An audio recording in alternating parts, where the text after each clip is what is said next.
Hoy es lunes, hoy es el arranque de la semana y hoy es el día del señor Eduardo Sartelli. ¿Qué tal, Eduardo? Buenos días, ¿cómo te va? Bien, ¿cómo estás? Muy bien, esperando este momento, como muchos sartelianos del otro lado, para abrir la semana. No sé si de la mejor manera, porque siempre nos traes una polémica.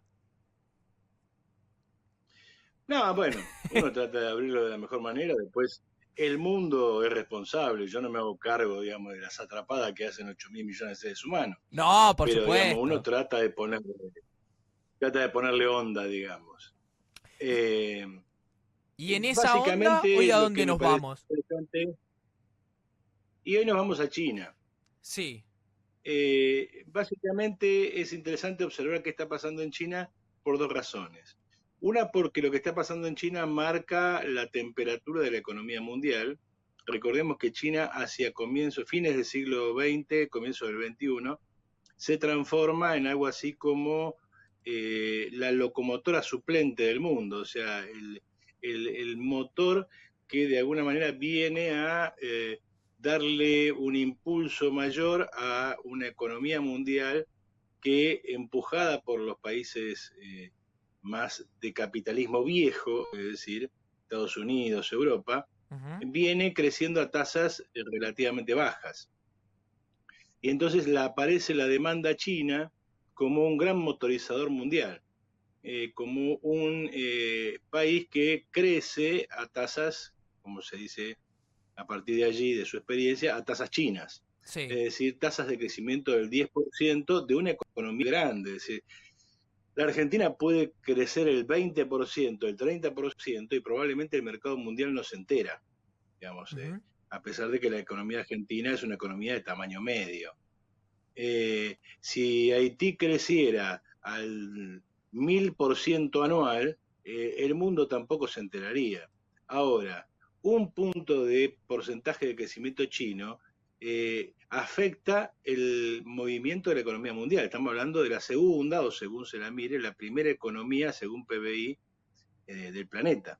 De manera tal de que cuando algo pasa en Estados Unidos, o cuando algo pasa en China, o cuando algo pasa en Europa, los tres núcleos capitalistas hoy por hoy, eh, vamos a ver que el cuarto núcleo de alguna manera nos permite pensar algo más que Japón. Eh, Cuando la economía china o alguna de estas economías tiene un problema serio, significa que el mundo tiene un problema.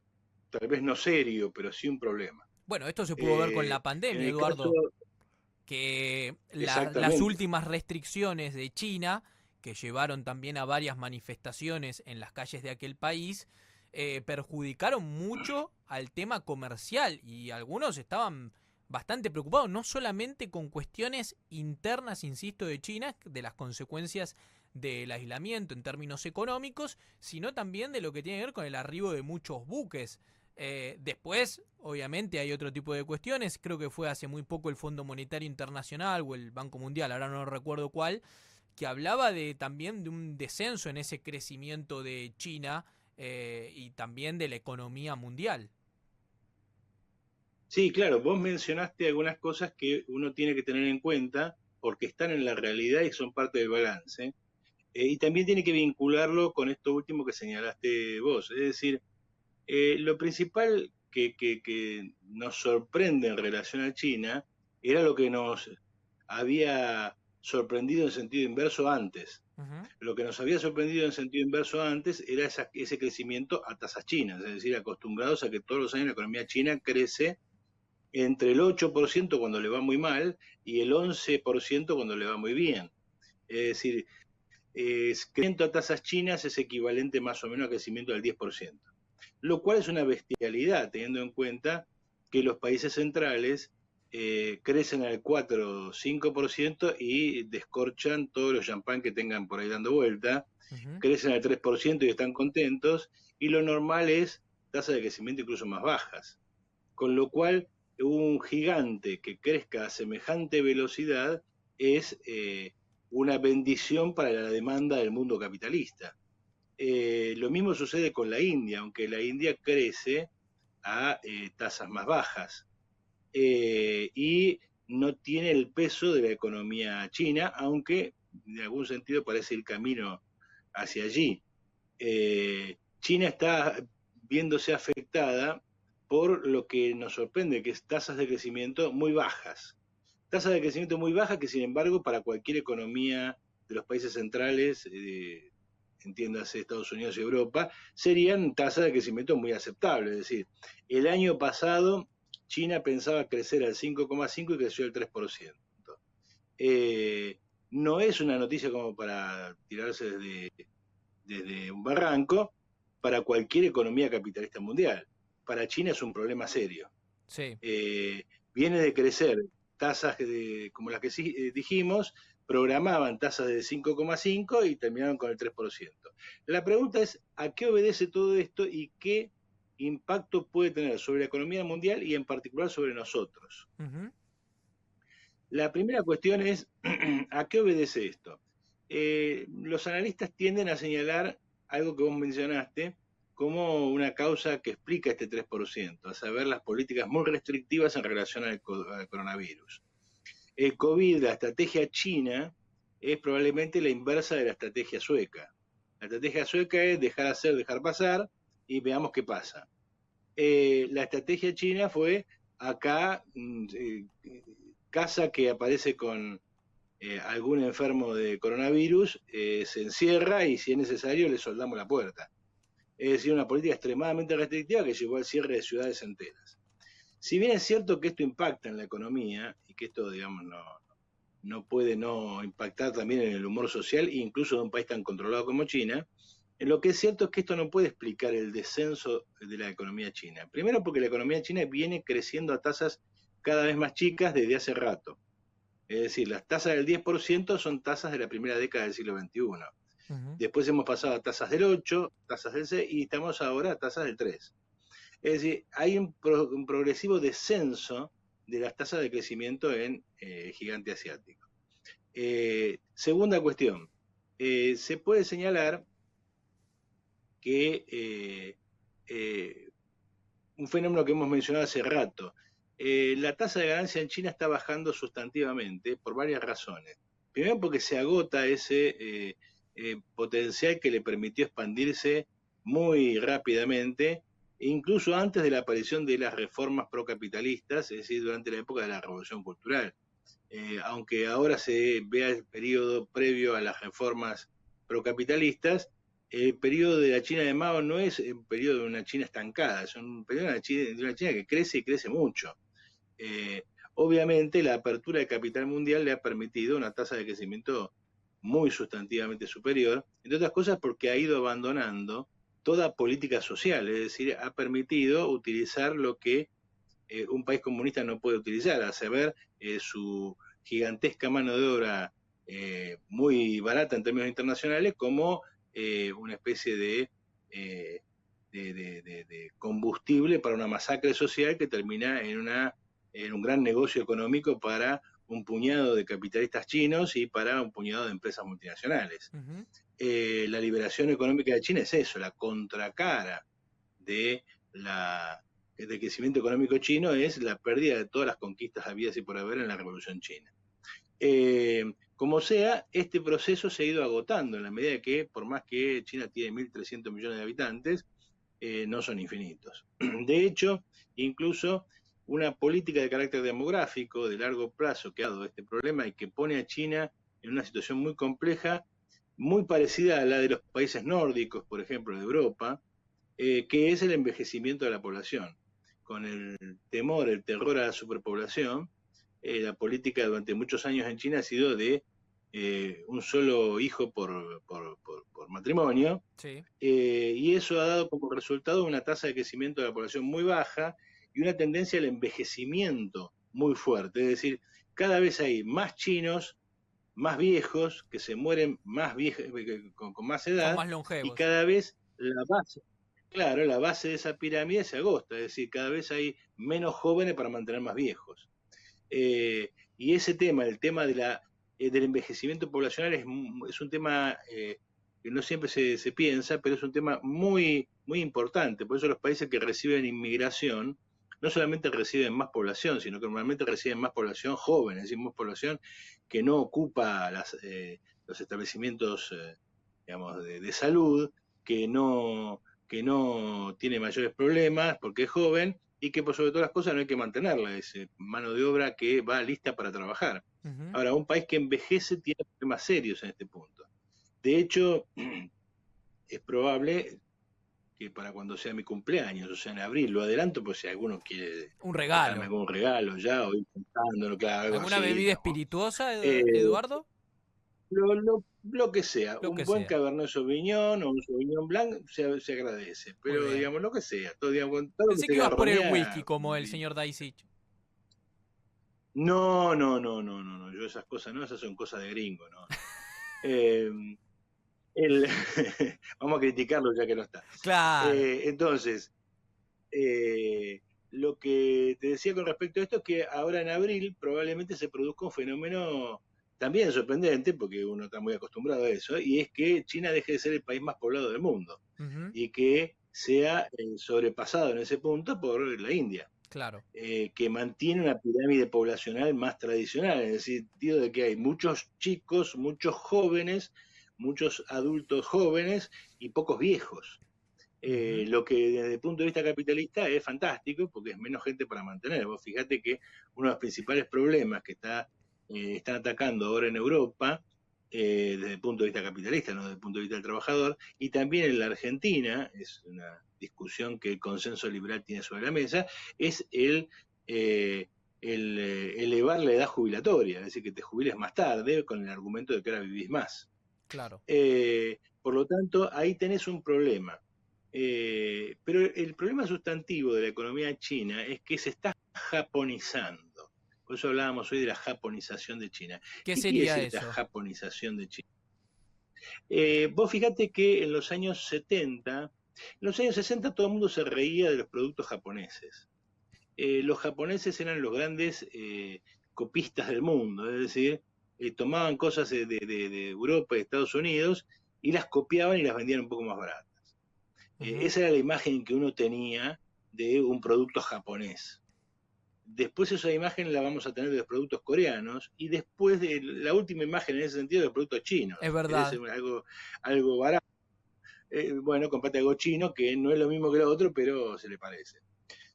Pues bien, en la época en que Japón ocupaba el lugar de China, o sea, el país que más crecía y que era capaz de ofrecer productos de baja calidad, pero que respondían a los mismos usos que los de mejor calidad. En esa época, si uno quería algo bueno, en los 70, tenía que ser alemana.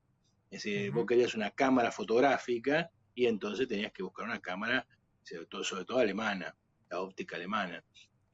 No te vas a, a embargar con una cámara japonesa que es barata, pero bueno.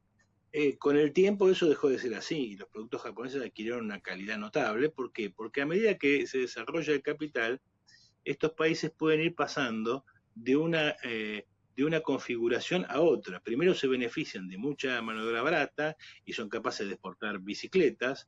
Después eh, empiezan con las motonetas y el que hace motonetas ya puede hacer motos y cuando haces motos, bueno, estás ahí a un toque de fabricar autos y cuando fabricar autos, es la historia de Toyota.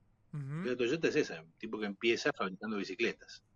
Eh, a medida que te elevas en la escala, suceden varias cosas. La primera cosa que sucede es que la tasa de ganancia tiende a bajar porque el peso del componente de mano de obra, y sobre todo de mano de obra barata, es menor.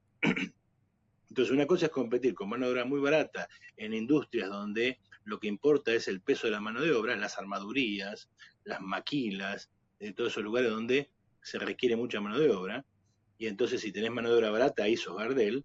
Y otra cosa es, a medida que vas aumentando la composición del capital y que el capital se va haciendo más complejo, porque entras a ramas productivas más complejas, con más tecnología, donde el componente de la mano de obra es menos importante en términos cuantitativos y en términos de su baratura. En realidad ahí precisás, si vos querés, mano de obra más educada, más cara, etcétera, etcétera, etcétera. Conclusión. A medida que te proyectás en el mundo del capitalismo, entre comillas, maduro, es decir, capitalismo que ocupa renglones de la producción donde domina la tecnología, las cosas se hacen más difíciles, la competencia es más compleja y sobre todo se pierden esas ventajas que te impulsaron originalmente. En los años 70, 80 se pensaba que Japón se iba a comer el mundo. De hecho, recuerdo una película cuyo nombre no me acuerdo, como me suele suceder, que era una película, no recuerdo si con Mel Gibson o con algún personaje de esos, una película donde un pueblito de Estados Unidos trataba de mantener, digamos, de superar la desocupación y la pérdida de empleos, y entonces trataba de atraer, en esa época se hablaba de la atractividad, o sea, la capacidad de generar un entorno para que las empresas capitalistas vinieran. Les ofrecer desgrabaciones impositivas, flexibilidad laboral, cosas por el estilo. Entonces los capitalistas dicen, bueno, acá tenemos material explotable barato, vamos ahí. Ujú. Que eso pasara en Europa en los años 70, 80 era medio raro, podría ser en la Europa del Sur, en la Europa mediterránea, buena parte del crecimiento español es el traslado del capital alemán, y eso en realidad pasaba en Asia. Ahora, en esta película lo que se mostraba era un pueblito del sur de Estados Unidos tratando de atraer una empresa japonesa, que por supuesto tenía otra disciplina laboral y que significaba, bueno, los yanquis ya no pueden vivir como yanquis, tienen que vivir como japoneses, que viven mucho más frugalmente. Bueno, eso estaba mostrando que esa idea de que Japón se iba a comer el mundo, de que Japón iba a superar a los Estados Unidos, que iba a superar a Alemania, bueno, Alemania lo hizo efectivamente, superó a Alemania, no a Europa en su conjunto, pues sí a Alemania, y digamos amenazaba la supuesta posibilidad de amenazar a Estados Unidos. Y sin embargo, a fines de los 90, comienzos de los 90, y de los 90 ya quedó muy claro, Japón se pinchó. Empezó con tasas de crecimiento muy bajas, en sentido estricto, con tasas de interés negativas, es decir, los bancos japoneses le prestan plata a las empresas japonesas a una tasa inferior a la tasa de inflación, es decir, le regalan la plata. Vos pedís 100 pesos y devolvés 99 porque la tasa de inflación es superior a la tasa de interés. Eh, de hecho, incluso Japón cae en lo que se conoce como una trampa de liquidez, es decir, vos tirás plata al mercado para ver si lo reactivás, tirás y no pasa nada, no hay reactivación, la economía se mueve a un nivel muy bajo. Eh, ¿Vos decís que este puede eso, ser el camino de China? ¿Con la baja bueno, que sufrió en su eso, crecimiento? eso es lo que uno esperaría que fuera probable, es decir, que China sufría a este punto. ¿Por qué? Porque digamos, ¿cuál es el error que se ha cometido cuando se ve a China en comparación con Estados Unidos? Lo mismo que con Japón. No es lo mismo una economía grande que una economía compleja. La economía de China es una economía muy grande y con cierto grado de complejidad importante, pero no es los Estados Unidos. Ujú. Y para competir a nivel de los Estados Unidos ya entras a otra escala y a otro nivel donde necesitas cosas que Estados Unidos tiene desde hace 100 años, desde la educación, la capacitación de la fuerza de trabajo y sobre todo la cosa, la tecnología y la capacidad de ya estar allí instalado. Si cuando alguien está instalado en un lugar es muy difícil sacarlo, para poder sacarlo tenés que ofrecer algo bastante mejor que lo que se ofrece. Claro. Hasta ahora China no ha competido con Estados Unidos. Acá hay un error que es bastante común. Si cuando vos, digamos, fabricás bicicletas, no competís con Estados Unidos. Cuando vos fabricás incluso autos, no competís con Estados Unidos. Cuando vos empezás a entrar al campo de la tecnología compleja, recién ahí empezás a competir con Estados Unidos. De hecho, Estados Unidos se ha beneficiado mucho del crecimiento chino, no solamente porque el crecimiento chino significa un mercado para los productos más complejos norteamericanos, sino que además significa, por la vía de las importaciones, muchos productos más baratos que abaratan la fuerza de trabajo en Estados Unidos. Y cuando vos importás Sí. ropa de China, importás ropa más barata, y eso significa que los salarios en Estados Unidos rinden más aunque no crezcan, porque lo que compran es más barato. Ahora, Eduardo, Entonces, si hasta China... ahora, Sí. No, digo que si China se va al no, descenso como Japón, vamos a ponerlo en términos futbolísticos, y es uno de nuestros principales socios, ¿qué hacemos? ¿Seguimos apostando con el swap con China o miramos para otro lugar? bueno, esto que mencionás vos del swap es interesante porque lo del swap es una cuestión, si vos querés, digamos, puramente coyuntural. Sí. Hay una decisión del gran capital internacional, que incluye al Fondo Monetario, el Banco Mundial, el gobierno de Estados Unidos, a la Comunidad Económica Europea, e incluye a China, de evitar que la Argentina estalle. Eso es muy claro. ¿Sí? Eso es muy claro por la forma laxa en la que, digamos, Va dejan pasando ver las que el revisiones. gobierno de... Exactamente, va pasando las revisiones, hacen los tontos con respecto a la contabilidad creativa. Efectivamente, Massa está aplicando un ajuste muy sustantivo, eso es cierto, pero le están perdonando muchas cosas. Además, le están consiguiendo plata, le están permitiendo que consiga plata por muchos otros lugares, como hemos señalado acá.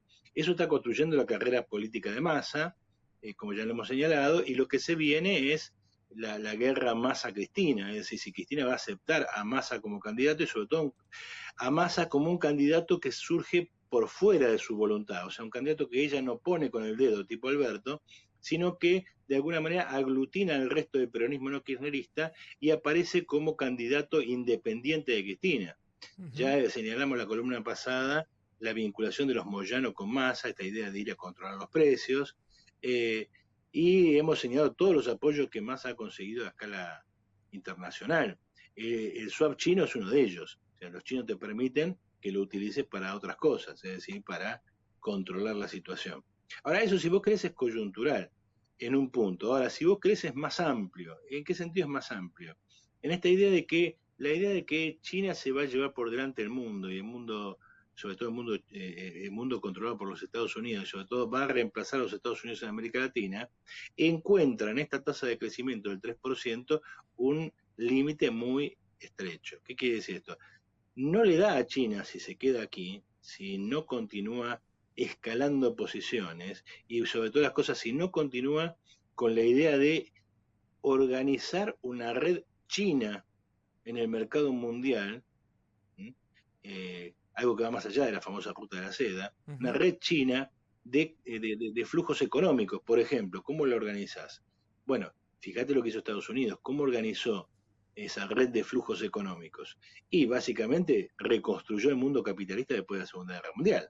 Pensar en el Plan Marshall, todas las ayudas a Japón, a Corea, etcétera, etcétera, etcétera, que además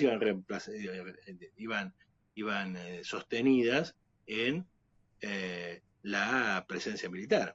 Bueno, si vos querés organizar el mundo a tu imagen y semejanza, querés ocupar un lugar a la escala de lo que se te está abriendo ahora y con la complejidad de lo que se te está abriendo ahora, necesitas replicar este esfuerzo norteamericano. Es decir, por ejemplo, no tendrías que permitirle a la Argentina que organice un swap. Tendrías que decirle, a ver, ¿cuánta plata precisas? 50.000 millones de dólares, acá están. Pero a partir de ahora vos me compras a mí, vos me vendés a mí, vos haces lo que yo te digo. Es decir, un plan Marshall para América Latina, un plan Marshall para la Argentina. Eso sería una virtual declaración de guerra económica entre Japón y Estados Unidos, porque ahí sí que veríamos a China, China y Estados Unidos, ahí sí porque veríamos a China entrar en el terreno de creación de esos flujos. Bueno, quienes sueñan con que China va a hacer eso, se encuentran con el peligro de la japonización de China. Es decir, que China choque contra su techo y como le pasó a Japón, rebote. Alguien me preguntaba por qué eso no le pasa a Corea. Es decir, por qué Corea, que podría estar en un proceso parecido al de Japón, no lo está. Bueno, Corea es una economía bastante más chica que Japón y China. Puede seguir sobreviviendo a los intersticios del mercado capitalista mundial. Ahora, cuando vos llegas a un tercio de la economía mundial, un quinto de la economía mundial, un sexto de la economía mundial, o sea, cuando tu peso del PBI es 15, 20, 25%, estás jugando en las ligas mayores. Y en las ligas mayores se juega como se juega, como juegan los Estados Unidos, es decir, vas a organizar un mundo. Ese es el problema de Europa, por ejemplo, que estaría en condiciones, por el tamaño de su economía, de desafiar ese dominio. Como ya hemos hablado mucho sobre la guerra de Ucrania, no voy a decir nada, pero la guerra de Ucrania de alguna manera muestra el techo del capital alemán, sobre todo si vos crees el capital franco-alemán, para organizar ese mundo europeo. Obviamente, no organizando ese mundo europeo no puede plantearse una reorganización del mundo. Claro. El caso de China, en ese punto, es más fácil porque tiene un mundo interno organizado. Ese punto es mejor si se quiere que los Estados Unidos. pero choca contra su techo. Ujú. La pregunta es, ¿va a seguir empujando hacia arriba o no? Eso implica retomar tasas de crecimiento muy elevadas en un contexto en el que esas tasas de crecimiento tienen que producirse en el campo de la gran tecnología y sobre todas las cosas con una tendencia a la agudización social, porque eso significa que en China, si continúa y se desarrolla y se empuja contra ese techo tecnológico, el problema es que lo que ya se está viendo, a saber que hay un proceso de reemplazo de fuerza de trabajo por tecnología, es decir, un retorno de la desocupación a China. Y eso significa, en un sistema como el chino, un problema realmente serio. Exactamente, exactamente, sí. Es interesante para seguir charlando y seguir desarrollando porque, como bien dijiste, también trae consecuencias a nivel mundial y principalmente a lo que nos interesa a nosotros es la República Argentina. Señor Eduardo Sartelli, será hasta la próxima semana y gracias. Te termino con una última oración. Sí, Esta situación de China es un puntito a favor de Massa contra Cristina. Cristina era la principal pro-China y Massa es pro-yanqui, con lo cual, dado que la Argentina probablemente tenga que seguir jugando en el mundo yanqui, que es la apuesta de Massa, Massa le gana a Cristina un punto muy importante. Massa puede prometerle una inserción internacional a la Argentina, Cristina no. Por eso el punto final, el broche de esta columna tiene que ver con esto. Todo juega a favor de Massa, lo que presagia una guerra política importante o un acuerdo muy importante entre el hoy por hoy único elemento positivo de la coalición de gobierno y quien tiene la bolsa de los votos. será hasta el lunes que viene. Gracias. Dale, un abrazo, pibe, chao.